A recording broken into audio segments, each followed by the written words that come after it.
बताएंगे क्या था होमवर्क? तो आप ये बताओ होमवर्क क्या था, उसके बाद answer.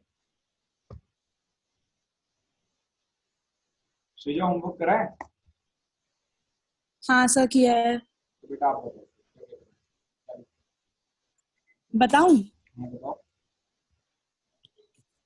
Deficit in balance of payment refers to a situation when outflow of foreign exchange is more than its inflow. ये मेरा पहला पॉइंट था। और ठीक है दूसरा आप। पॉइंट है therefore deficit in the balance of payment can also be corrected by encouraging exports. फिर third point, the deficit in the balance of payment is removed when exports rise faster than imports. ठीक है। और fourth point है if total inflows on account of autonomous transactions exceed total outflow on account of such transactions, then surplus in the then there is surplus in balance of बेटा payment accounts. आप मेरी बात सुनो। आप पता है मैंने क्वेश्चन क्या पूछा था श्रीजा? मैंने पूछा था जो बीओपी के अंदर डेफिसिट होता है उसको कैसे करेक्ट किया जा सकता है। आपने करेक्ट मतलब आपने सही बोला कि आपने पहले एक्सप्लेन करा कि डेफिसिट होता क्या है। आपने बताया कि अगर पेमेंट्स का मतलब इम्पोर्ट्स ज्यादा हो जाती है किससे? रिसीट्स से। रिसीट्स का मतलब हमारे एक्सपोर्ट्स। तो वो डेफिसिट की सिचुएशन होती है बीओपी के अंदर, बिल्कुल करेक्ट था। ठीक है। अब मैंने पूछा था इसको हम कैसे करेक्ट करें, ठीक है ना? तो करेक्ट करने की दो ही बातें हैं, ठीक है ना? या तो आप क्या करो, एक्सपोर्ट्स को बढ़ाओ या इम्पोर्ट्स को कम करो, और तो हम दोनों चीज पे फोकस करते हैं। अब मैंने जो क्वेश्चन पूछा था इसके अंदर पता है वो क्या लिखना था? आपको मेरे को ये बताना था कि एक्सपोर्ट्स हम अपनी कंट्री का किस किस तरीके से बढ़ा सकते हैं और हम इम्पोर्ट्स को क्या करना चाहिए, हमें कम करना चाहिए। तो आपको इसके अंदर पॉइंट्स पता है क्या लिखना थे? आपको ये बताना था कि जो डेफिसिट है, डेफिसिट का मतलब ये जो बीओपी के अंदर डेफिसिट आ रहा है कि एक्सपोर्ट कम और इम्पोर्ट ज्यादा है, इसको हमें करेक्ट कैसे करना है? तो आप बोल सकते हैं एक्सपोर्ट प्रमोशन के थ्रू, इम्पोर्ट सब्सिट्यूशन के थ्रू, इन्फ्लेशन को कंट्रोल करके करने के थ्रू। आपको ये सारे पॉइंट्स लिखने थे। आपने सही लिखा, ठीक है ना? बट उस आंसर में मैं आपको 4 मार्क नहीं देता, ठीक है? मैं आपको कहीं ना कहीं 2 नंबर देके छोड़ देता क्योंकि वो परफेक्ट नहीं आ रहा, ठीक है? बट आपने ट्राई बिल्कुल अच्छा करा, कोई प्रॉब्लम की बात नहीं। ठीक है, आप बात समझे मैंने क्या बोला? हाँ जी सर। आपको इसके अंदर वो पॉइंट्स लिखने थे कि जिससे हम बीओपी को करेक्ट कर सकते। कोई है यहाँ पे, कोई और बताएगा? सर आप रांची। सर हम एक्सपोर्ट्स इंक्रीज करके, फ्लेक्सिबल एक्सचेंज रेट अडॉप्ट करके और एफडीआई करके। हाँ बताओ कैसे? पहला सर फर्स्ट। जब हम एक्सपोर्ट्स इंक्रीज करेंगे तो when we exceed exports and imports then a deficit in BOP will be corrected तो as the मैं इसको payments export will be promotion बोल सकता हूँ पहले पॉइंट को, है ना? yes sir एक्सपोर्ट प्रमोशन बोल सकता हूँ। तो मैंने पहला पॉइंट आपको जो आपने बताया एक्सपोर्ट प्रमोशन, ठीक है ना? एक्सपोर्ट्स को हमें प्रमोट करना है, ठीक है? प्रमोट कैसे करना है? कंसेशन देने हैं। जो जो एक्सपोर्ट्स यूनिट्स हैं, ठीक है ना, उनको हमें कंसेशन देने कि आप एक्सपोर्ट करो, हम आपको अपनी सरकार बोल रही है कंसेशन देंगे, तो लोग ज्यादा से ज्यादा कंट्री के अंदर सामान बनाएंगे और उसको एक्सपोर्ट करने की कोशिश करेंगे। पहला आपने करेक्ट बताया। सेकंड बताओ। adopting flexible exchange rate system। ठीक है, अगर हम क्या फॉलो करेंगे? Flexible exchange rate system. Very good, ठीक है ना? फ्लेक्सिबल एक्सचेंज सिस्टम, तो इसके थ्रू कैसे कैसे हमारा डेफिसिट करेक्ट होगा? क्योंकि मैंने ये बात तो आपको पहले ही बता दी थी, है ना? जब मैंने आपको फॉरेन एक्सचेंज रेट पढ़ाया था तो मैंने बताया था फ्लेक्सिबल एक्सचेंज सिस्टम क्या करता है? करेक्ट करता है किसको? Adverse BOP. वैसा कुछ बताया था या कुछ उल्टा बताया था? याद है कुछ या नहीं याद है? अरे बेटा मुझे yes बताओ, sir है ना? कि क्यों करेक्ट करता है adverse adverse balance of payment situation को? क्योंकि यहाँ पे हमारी करेंसी का डेप्रिसिएशन पॉसिबल है, ठीक है ना? उसके बाद अगर बात करें थर्ड पॉइंट की, थर्ड पॉइंट और बता दो एफडीआई। क्या एफडीआई में क्या लिखना है बताओ? हमें फॉरेन इन्वेस्टमेंट्स को एनकरेज और उनको इनवाइट करना चाहिए ताकि हमारी एक्सपोर्ट्स इंक्रीज हो, वेरी गुड, जिससे वो हमारा लोग। Deficit in BOP very good, तो यानी मैं इसको करेक्ट बोलता हो हूँ सकता है। हमारी कंट्री का प्रोडक्शन बढ़ाना है। कैसे? एफडीआई से। जब बाहर के लोग यहाँ पे या बाहर की कंपनी यहाँ पे आके इन्वेस्ट करेंगे, हमारी कंट्री का प्रोडक्शन बढ़ेगा। प्रोडक्शन बढ़ेगा तो वही लोग इंटरनेशनल क्वालिटी का जो गुड्स एंड सर्विसेज प्रोड्यूस करके यहाँ से बाहर सेल करेंगे, तो वो हमारी कंट्री एक्सपोर्ट करेगी। एक्सपोर्ट एक्सपोर्ट बढ़ा, ठीक है ना, तो क्या करेक्ट हो गया, adverse balance of payment situation. बेटा तीनों ना पॉइंट में आपने एक्सपोर्ट बढ़ा दिया, एक पॉइंट कम से कम इंपोर्ट सब्स्टिट्यूशन का भी लिख दो, ठीक है ना, एक फोर्थ पॉइंट आप इसके अंदर ऐड कर सकते हो, इंपोर्ट सब्स्टिट्यूशन, ठीक है ना। इंपोर्ट सब्स्टिट्यूशन का मतलब कोई मुझे बताएगा, जल्दी बताओ। जो चीजें हमारा इंडिया डोमेस्टिकली प्रोड्यूस कर सकता है, बहुत सारे आइटम्स हैं जिनको हम डोमेस्टिकली प्रोड्यूस कर सकते हैं और बहुत सारे आइटम्स हैं जिनको हम डोमेस्टिकली प्रोड्यूस नहीं कर सकते। जो कर सकते हो एटलीस्ट उनको तो करो, बाहर से मंगवाना बंद कर दो। चाइना के जो इलेक्ट्रॉनिक प्रोडक्ट्स हैं उनको बिल्कुल बंद कर दो, बोलोगे इंडिया के अंदर ही जितने इलेक्ट्रॉनिक प्रोडक्ट प्रोड्यूस होते हैं हम उनको ही खरीदेंगे, या और हम इंडिया के अंदर ही प्रोड्यूस करेंगे, इंपोर्ट कम कर दो। इंपोर्ट कम कर दोगे तो भी तो ये adverse balance of payment situation correct हो जाएगी। तो ये पॉइंट्स आप इसके अंदर लिख सकते हो। मैं आज का टाइम और दे रहा हूँ आपको, एक दिन का टाइम और दे रहा हूँ। अब बहुत सारे बच्चों को थोड़ी क्लैरिटी आई होगी कि इस क्वेश्चन के अंदर एक्चुअली में लिखना क्या है, तो मैं आज का टाइम और दे रहा हूँ आपको, ठीक है, लिख लेना, अदरवाइज फिर मैं लिखवा दूंगा आपको, कोई प्रॉब्लम की बात नहीं, ठीक है। आज बस एक काम और करो, एक हेडिंग डाल के छोड़ दो, चैप्टर फिनिश हो जाएगा, ठीक है ना। एक हेडिंग डालो जल्दी फास्ट, लिखो रिकॉर्डिंग इन बीओपी।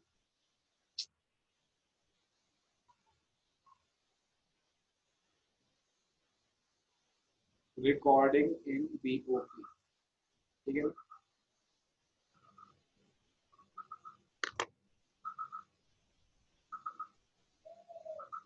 अगर इसका काम नीचे से क्लियर करना। बेटा मेरी आवाज आ रही है, नहीं आ रही तो रिबूट हो गया। इनके बैच में सारी प्रॉब्लम आती है यार, अभी ये दोनों बैच में ना बिल्कुल स्मूथली लिए हैं, ठीक है। जहाँ पे इन लोगों को बैच स्टार्ट होता है यही प्रॉब्लम आई होती है, कल भी आ रही थी, ठीक है। आवाज आ रही है? हाँ जी हाँ भैया आ रही है। लाइट चली गई थी, लाइट चली गई थी, तो दोबारा से वाईफाई से रिकनेक्ट किया।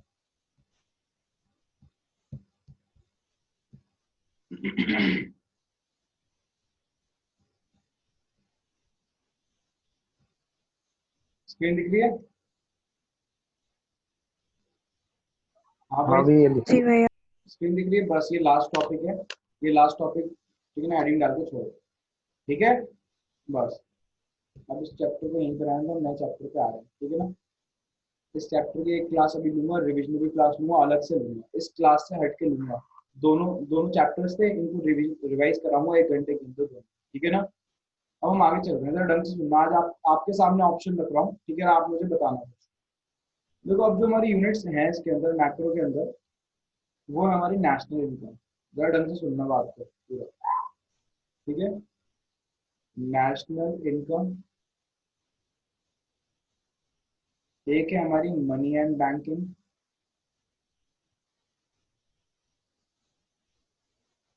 मनी एंड बैंकिंग, एक है इनकम डिटर्मिनेशन एंड मल्टीप्लायर, ठीक है ना। एक बची है हमारी गवर्नमेंट बजट, गवर्नमेंट बजट,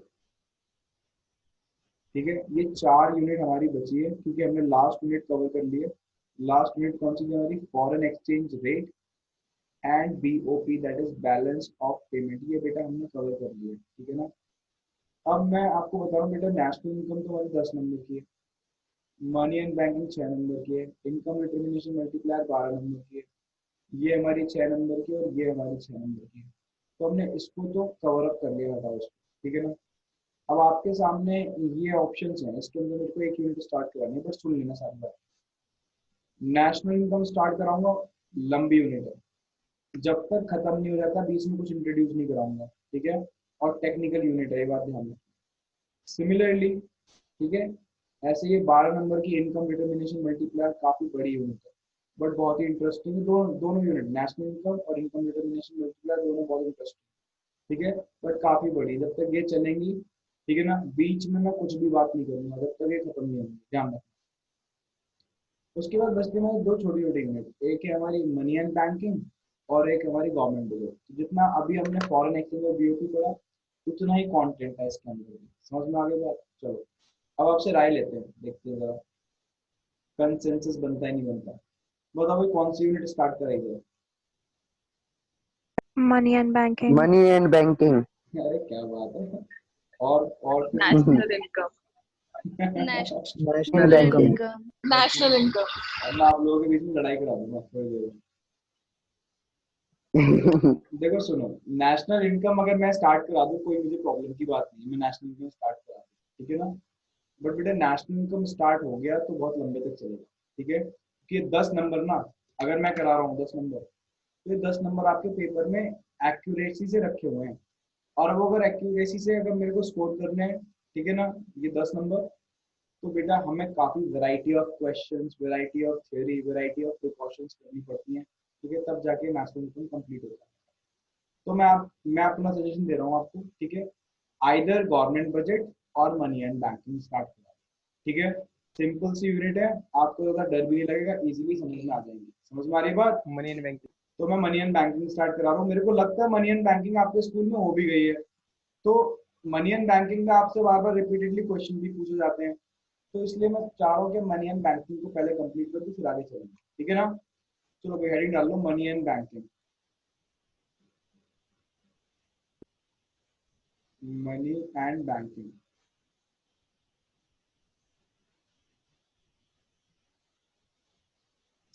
और मैं बहुत ज्यादा फ्लेक्सिबल रहने वाला हूँ, आप लोगों से पूछूंगा बताओ टेस्ट कब लेने हैं, ठीक है, अपनी तरफ से नहीं बता रहा मैं अभी, अभी तो आपको स्टार्टिंग हुई है मेरे से पढ़ते पढ़ते, ठीक है ना।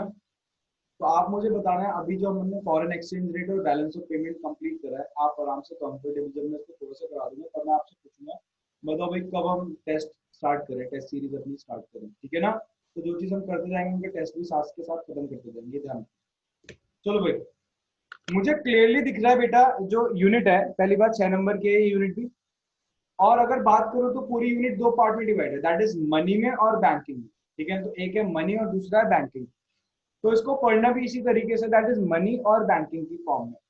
तो पहले मैं यही पढ़ाऊंगा आपको, पहले मैं मनी पढ़ाऊंगा, उसके बाद पता है क्या पढ़ाऊंगा, उसके बाद में बैंकिंग, ठीक है, ये बात ध्यान रखना, ठीक है। तो अगर बात करें सबसे पहले हम मनी स्टार्ट करने जा रहे हैं, ध्यान रखना, ठीक है ना। और मनी स्टार्ट करने से पहले बेटा हम क्या स्टार्ट कर रहे हैं, बार्टर सिस्टम, ठीक है ना।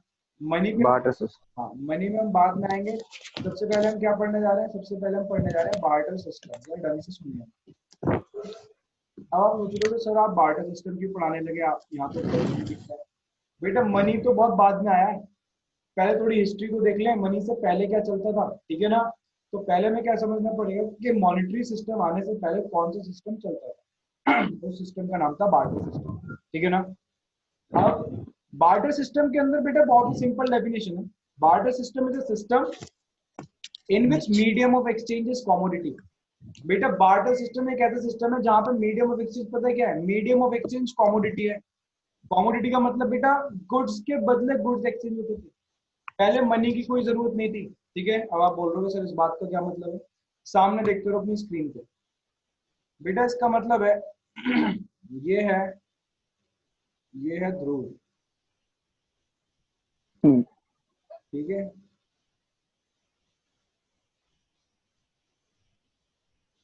ये है ध्रुव, ठीक है, और ये है निर्भय।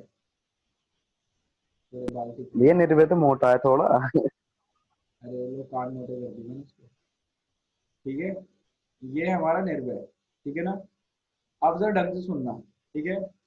निर्भय जो है बेटा वो पता है क्या प्रोड्यूस करता है, निर्भय तो वीट प्रोड्यूस करता है, ठीक है ना, इसके पास वीट रहते हैं, ठीक। और जो ध्रुव है, ध्रुव प्रोड्यूस करता है राइस, ठीक है, ये राइस प्रोड्यूस करता है, ये राइस प्रोड्यूसर, दोनों फार्मर है, ठीक।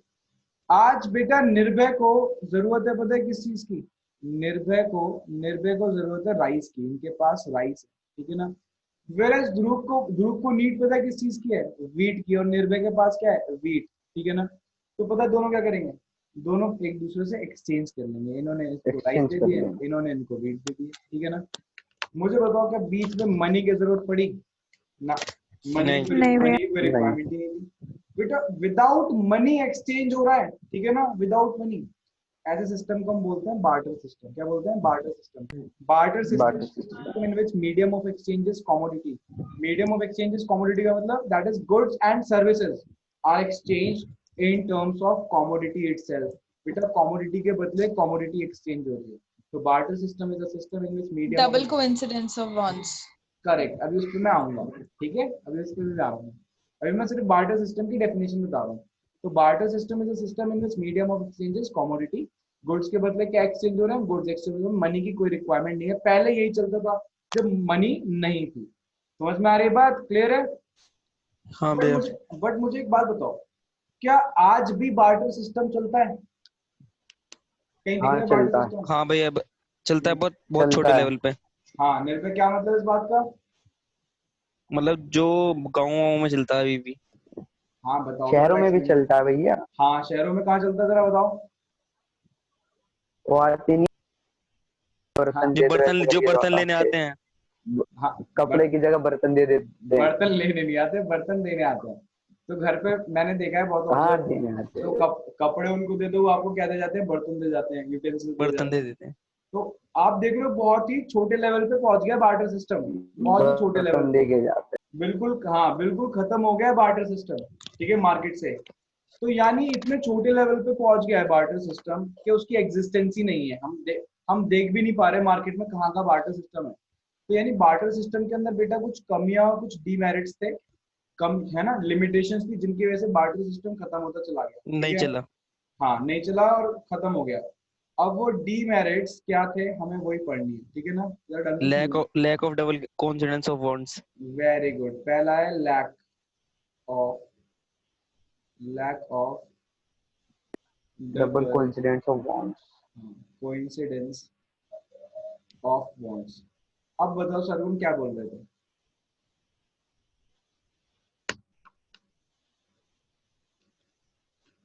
सरगुन। यस सर, मैं यही बोल रही थी। मैं क्या डबल कोइंसिडेंस ऑफ वांट्स बोल रही हाँ, थी। मैं यही तो बोल रहा हूँ कि इसका मतलब क्या है इसका मतलब? इसका मतलब ऐसी सिचुएशन जिसमें एक को राइस चाहिए और दूसरे को व्हीट चाहिए कोइंसिडेंटली, और दोनों के पास वो चीज अवेलेबल है करेक्ट, एक्सचेंज करने के लिए। करेक्ट, ठीक। But it is not always possible that needs and commodities available with two person always match, but हमेशा हमेशा पॉसिबल थोड़ी है। अब क्या होता, बस मुझे बताओ सरगुन, ऊपर वाले केस के अंदर कि निर्भय को नहीं चाहिए राइस, निर्भय तो मना कर रहा है, निर्भय कह तभी रहा तो है। उसकी लैक है। हाँ, मैं वही तो बता रहा हूँ, वो कमी है उसकी, ठीक है ना। तो बार्टर सिस्टम की कमी है कि बार्टर सिस्टम के अंदर इट इज मियर अ कोइंसिडेंस कि हमें वो पर्सन मिल जाए कि उसके पास वही कमोडिटी है जो मेरे को चाहिए और मेरे पास वही कमोडिटी जो उसको चाहिए, तभी तो एक्सचेंज पॉसिबल हो पाएगा। बट निर्भया मना कर रहा है, निर्भय कह रहा है ध्रुव से, क्या मुझे तो राइस चाहिए नहीं, मुझे तो क्लोथ चाहिए, तुम्हारे पास क्लोथ है तो मुझे तो ठीक है, मेरे से वीट ले लो। बट ध्रुव क्या सेल करता है, ध्रुव तो राइस प्रोड्यूसर है, उसके पास राइस है। तो बेटा बार्टर सिस्टम में एक्सचेंज नहीं हो पाता था पॉसिबल, क्योंकि हमें वही पर्सन ढूंढना पड़ता था जो हमारी नीड्स को सेटिस्फाई करा पाए, और हमारे पास भी वही आइटम है जो उसकी नीड को सेटिस्फाई करा पा रहा है। तो इट इज मियर अ कोइंसिडेंस कि ऐसा हो। इट इज वेरी डिफिकल्ट, हमें वो पर्सन ढूंढना पड़ता था बार्टर सिस्टम के अंदर कि जो हमारी नीड्स को सेटिस्फाई करा पाए। तो इसको हम पता है क्या बोलते हैं, इसको हम बोलते हैं lack of double coincidence of wants, ठीक है ना। तो lack of double coincidence of wants का मतलब ही क्या होता है? इसका मतलब होता है बेटा simultaneous fulfilment of mutual wants. दोबारा सुनो, ठीक है ना, साइमल्टेनियस, लिख देता हूँ यार, आप शॉर्ट नोट्स प्रिपेयर भी कर सकते हो, अदरवाइज नोट्स तो आ ही जाएंगे। Simultaneous fulfilment of mutual wants, of mutual mutual want. Wants. इसका मतलब एक साथ दो लोगों की वांट्स का फुलफिल हो जाना, इसको बोलते हैं simultaneous fulfilment of mutual wants. And it is not always possible that needs and commodities available with two person always match, और हमेशा ये पॉसिबल नहीं था। बार्टर सिस्टम की सबसे बड़ी बेटा कमी थी कि हमें वो पर्सन ढूंढना पड़ता था, और बेटा ये जरूरी नहीं है कि हमेशा वो पर्सन आपको मिल जाए। समझ में आ रही है बात? तो पहली कमी हाँ बार्टर भैया। सिस्टम की, lack of double coincidence of wants, ठीक है। सेकंड बताओ भाई। Lack of measure of value. Measure of values. Lack of measure of, measure of value. क्या मतलब भाई? मुझे एक बात बताओ, क्या बार्टर सिस्टम के अंदर कमोडिटी की वैल्यू को मेजर किया जा सकता था? नहीं। नहीं। It was very difficult to measure the value of the commodity. अब ऐसा क्यों है, जरा ढंग से सुनना, ठीक है ना। सामने देखो, बताओ भाई कौन है, कौन है ये? ध्रुव। वेरी गुड, तो आप लोग पहचान गए। जब तक वीडियो ऑन नहीं करोगे तब तक ध्रुव यही है। ठीक है, इधर। ध्रुव है ये। हाँ भाई, ये वाले बाल किसके हैं, जल्दी बताओ। निर्भय। ये लो। ठीक है, अब निर्भय, ये है निर्भय। ठीक है, जरा ढंग से सुनते रहना। ये क्या लिख रहा है? ठीक है, निर्भय, सुनो मेरी बात ढंग से। मैं कह रहा हूँ बेटा, ढंग से सुनना। ये ध्रुव है, ध्रुव के पास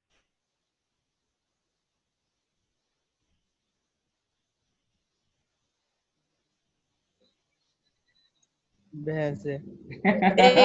भैंस है। इससे निर्भय के पास होनी चाहिए।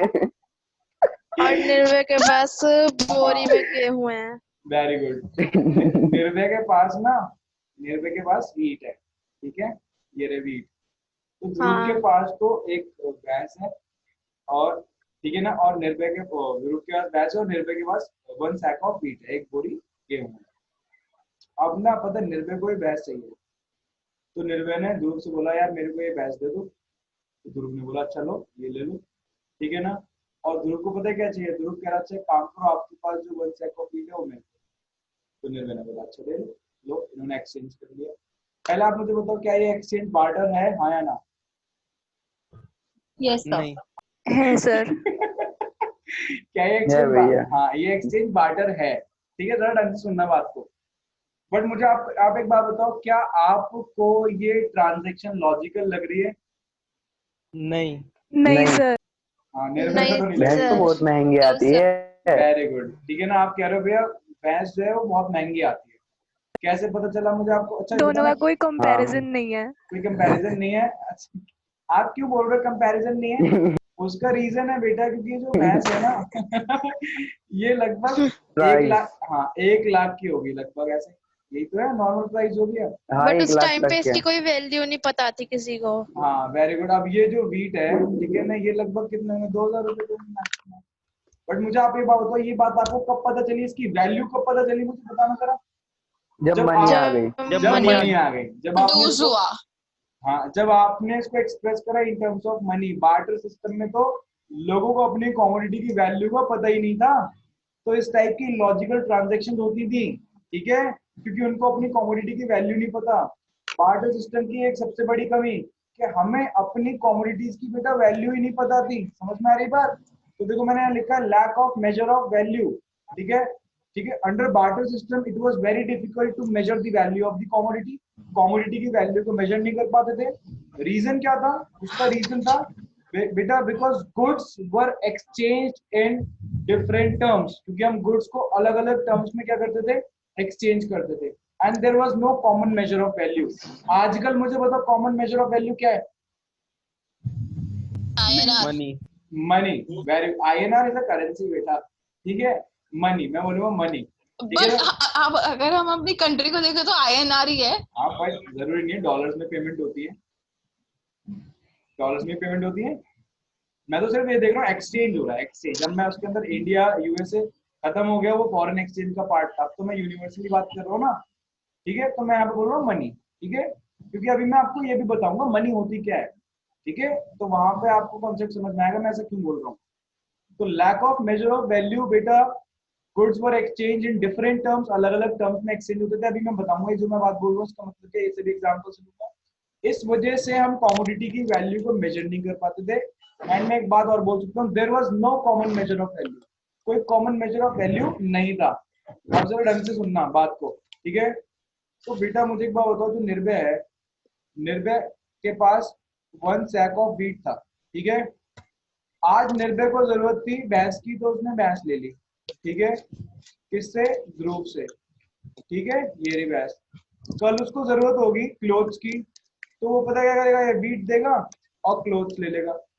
फिर उसको जरूरत होगी यूटेंसिल्स की, तो वो क्या करेगा? वो यूटेंसिल्स खरीद लेगा। ठीक है, तो आप देख रहे हो, मैं कह रहा हूँ उसके वीट की मेरे को वैल्यू समझ नहीं आ रही। क्या उसकी वीट की वैल्यू एक भैंस है?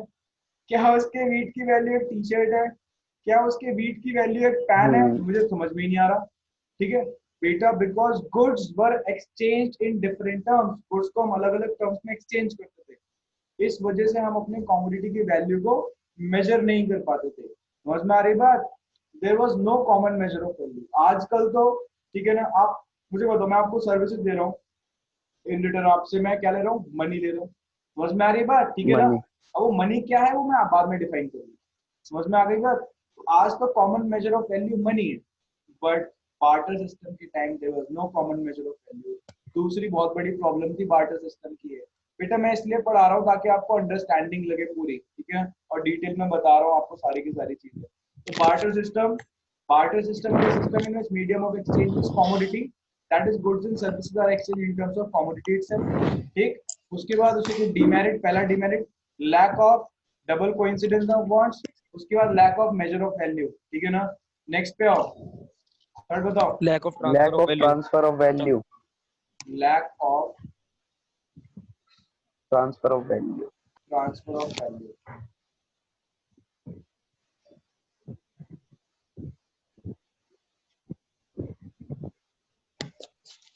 Lack of transfer of value, तो ढंग से सुनना बात को बेटा। आजकल तो हम लोग पता है क्या कैरी करते हैं अपने साथ? मनी कैरी करते हैं, ठीक है ना। बट बेटा पुराने जमाने में बहुत ज्यादा डिफिकल्ट था कि हम एक कमोडिटी की वैल्यू को एक जगह से दूसरी जगह ट्रांसफर कर सके। क्यों डिफिकल्ट था? क्योंकि हमें उस कमोडिटी को अपने साथ रखना पड़ता था। We had to carry asset with ourself, हमें एसेट को अपने साथ कैरी करके घूमना पड़ता था। अब आप सोच रहे हो सर इस बात का मतलब क्या है? देखो सामने देखो, हम उसी एग्जाम्पल को कैरी करते हैं, ठीक है। लो ये एग्जाम्पल, मुझे एक बात बताओ बेटा, जो ध्रुव है, मैं कह रहा हूँ ये ध्रुव रहता है गाजियाबाद में, ठीक, और निर्भय रहता है दिल्ली में। दिल्ली। बताओ भाई कैसे एक्सचेंज करेंगे? मनी नहीं चलती, बार्टर सिस्टम चलता है, इनको ये एक्सचेंज करना है।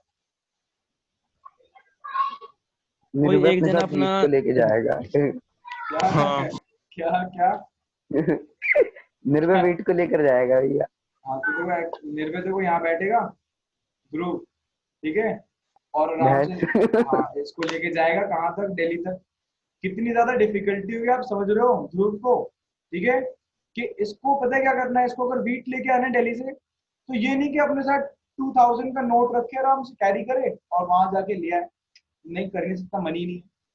इसको क्या करना पड़ रहा है? इसको अपने साथ एसेट को रखना पड़ रहा है, जो एसेट इसके पास, वो एसेट रख के घूम रहा है। सोचो मान लो ऐसे ही हो रहा होता, तो मेरे को शॉपिंग पे जाना होता, तो मैं क्या करता? अपने साथ एक बड़ी सी ट्रॉली रखता, ट्रॉली के अंदर बहुत सारे सामान रखता, और मैं मार्केट में जाता कुछ सामान खरीदने, उसको बोलता भाई मेरे को ये सामान चाहिए, ठीक है ना। वो बोलता अच्छा मेरे को भी आपकी ट्रॉली में से कोई सामान चाहिए। मैं बोलता भाई ढूंढ लो ट्रॉली में क्या सामान रखा है, ठीक है। वो ट्रॉली में सामान ढूंढता, मैं उधर सामान ढूंढता, फिर ट्रॉली लेके आगे बढ़ता मैं। आप सोच रहे हो एसेट को साथ रख के घूमना पड़ता, बट ऐसा नहीं है। हम मॉनेटरी सिस्टम के अंदर है, और मॉनेटरी सिस्टम में इतनी कन्वीनियंस है हमें कि हम अगर मेरे को 2000 कैरी करना है, तो एक उसका सिंपल सा नोट है, वो मैं कैरी कर सकता हूँ। इवन हम उसके आगे बढ़ गए, प्लास्टिक मनी पे आ गए, हम सिर्फ credit card debit card hold करते हैं, ठीक है ना। हमारे पास इतना अमाउंट ऑफ मनी रहता है कि हम इजीली कोई पेमेंट, हैवी पेमेंट कर सकते हैं। मेरे को गाड़ी खरीदने जानी है, अपने साथ जरूरी नहीं है मैं कैश रख के जाऊँ, ठीक है ना। मैं चेक काट सकता हूँ, लेकिन plastic money, credit card, debit card सबके पास होता है, जिससे पेमेंट कर सकते हैं। आप बात को समझ रहे हो? मॉनेटरी सिस्टम के अंदर कमोडिटी की जो वैल्यू हम इजीली ट्रांसफर कर सकते हैं from one place to another, but it was very difficult under barter system, because we had to carry asset with ourself. Asset को हमें अपने साथ कैरी करना। मैं आपको क्या काउंट करा रहा हूँ? ये क्या काउंटिंग चल रही है? तीन क्या हो गए हैं ये? Demerit of demerit of barter system. इसके डीमेरिट्स हैं, बार्टर सिस्टम के डीमेरिट्स, बार्टर सिस्टम। ठीक है। एक है पहला कौन सा? Lack of double coincidence of bonds, double coincidence of bonds. Lack of measure of value, lack of transfer of value. जल्दी जल्दी सुनिए, ठीक है। उसके बाद है लैक ऑफ, बताओ भाई, store of value. Store value. Value, lack of store of value. क्या मतलब है इसका? जल्दी समझाओ मुझे।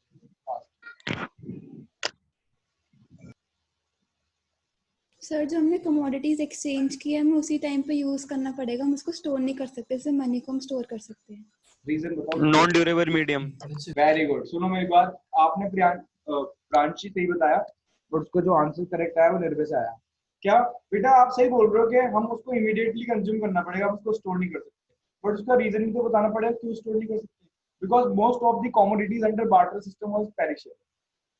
क्या मतलब इस बात का? पेरिशेबल का मतलब where there is a risk of spoilage, जो चीज खराब होने का खतरा होता है उसको बोलते हैं पेरिशेबल। बट जिस चीज को स्टोर कर सकते हैं वो ड्यूरेबल होती है। आज मैं आपको पढ़ाता हूँ, आप मेरे को मनी देते हो, मैं मनी जाके अपने अलमीरा में रख लिया मैंने सेफ, ठीक है ना, बंद कर दी, मुझे बताओ क्या वो खराब हो जाएगी? मनी नहीं, मनी में पूरी नहीं। स्टोरेज कैपेसिटी है, money is a durable medium of exchange. समझ में आ रही बात? बट बार्टर सिस्टम के अंदर बेटा कोई कॉमन मीडियम ऑफ एक्सचेंज या ड्यूरेबल मीडियम ऑफ एक्सचेंज नहीं था। Most of the goods were perishable nature. इसका एग्जांपल लेते हैं, सपोज मैंने आपको पढ़ाया, इन रिटर्न आप मुझसे बोल रहे हो सर फीस ले लेना, मैंने हाँ बेटा लाओ दो फीस दो। आप लोग सब घर से एक एक किलो टमाटर लिया है और मेरे को 1 किलो टमाटर दे दिए, ठीक है, फीस नहीं दी, ठीक है, इन टर्म्स ऑफ फीस आपने क्या दिया मेरे को? टमाटर दे दी। अब मुझे एक बात बताओ, टमाटर जो टमाटर है मैं कब तक अपने पास स्टोर करके रख सकता हूँ? बेटा वो 2 खराब दिन। हो, हाँ वो खराब हो जाएंगे, मेरे को उसको या तो कंज्यूम करूँ या मैं आगे बढ़ाऊँ जल्दी से। यानी मैंने जो सर्विसेज आपको दी उसकी वैल्यू को मैं स्टोर नहीं कर पाया। आप बात समझ रहे हो, ठीक है ना? तो बार्टर सिस्टम के अंदर यही कमी थी, most of the goods were perishable in nature, तो हम कमोडिटी की वैल्यू को स्टोर नहीं कर पा सकते।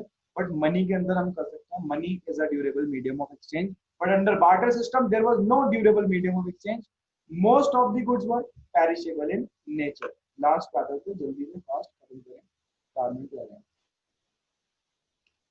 उसके बाद है बेटा डेफर्ड पेमेंट। डेफर्ड पेमेंट, इसको लैक ऑफ डेफर्ड पेमेंट बोलूंगा, लैक ऑफ डेफर्ड पेमेंट। पहले मुझे बताओ what do you mean by deferred payment? Future payment of current transaction. Very good, ठीक है ना, जरा ढंग से सुनना।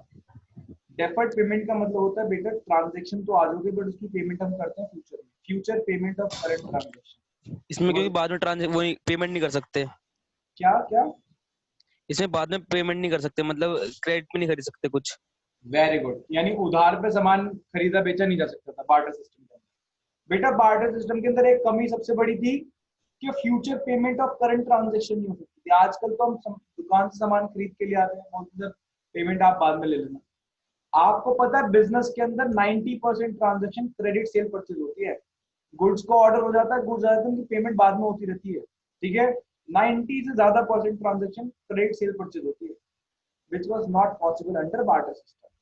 जब से मॉनेटरी सिस्टम आया तब से क्रेडिट क्रिएशन हुआ है, तब से क्रेडिट सेल परचेज होने लगी है, अदरवाइज नहीं होती थी। बार्टर सिस्टम के अंदर बहुत ज्यादा प्रॉब्लम थी। क्या प्रॉब्लम थी? There was lack of deferred payment, future payment of current transaction नहीं हो पाती थी। क्यों क्यों नहीं हो पाती थी? जल्दी बताओ, 2 मिनट रह गए। There was no fixed item which may be exchange in future. पूरा रीड कर दिया। कोलैटरल। हाँ क्या बता रहे हो, जरा बताना कोलैटरल क्या? मतलब हमारे पास कोई कोलैटरल नहीं था जिसको हम रख के, जिसको हम ट्रस्ट ले सकें कि अगर हमें वो पेमेंट नहीं करते फ्यूचर में तो हम उसके थ्रू उसको मतलब एक्सचेंज कर लेंगे। तो मैं ऐसे बोल सकता हूँ there was no fixed item, there was no fixed item which may be exchanged in future, है ना, which may be exchanged in future, जो हम फ्यूचर में क्या कर सकते हैं? एक्सचेंज। आजकल तो फिक्स्ड आइटम क्या है? मनी है। आप फ्यूचर में, मैं अभी प्रेजेंट में भी मनी ले रहा हूँ, फ्यूचर में मनी लूंगा। बट बार्टर सिस्टम के अंदर ऐसा नहीं था बेटा, there was no fixed item which may be exchanged in future. तो बार्टर सिस्टम के अंदर डेफर्ड पेमेंट की बहुत ज्यादा problem, there was lack of deferred. ठीक है, आज हमने स्टार्ट करा है money and banking. Money and banking के अंदर मैंने मनी स्टार्ट कराया, तो ढंग से समझना।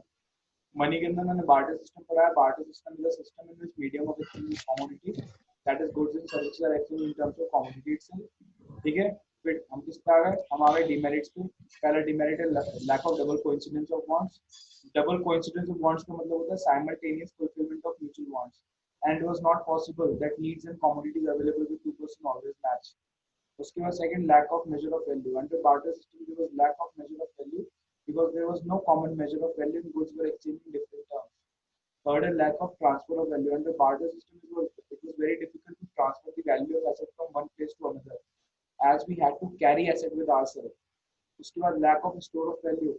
Under barter system, it was very difficult to store the value of the commodity because most of the goods were perishable in nature. ठीक है ना?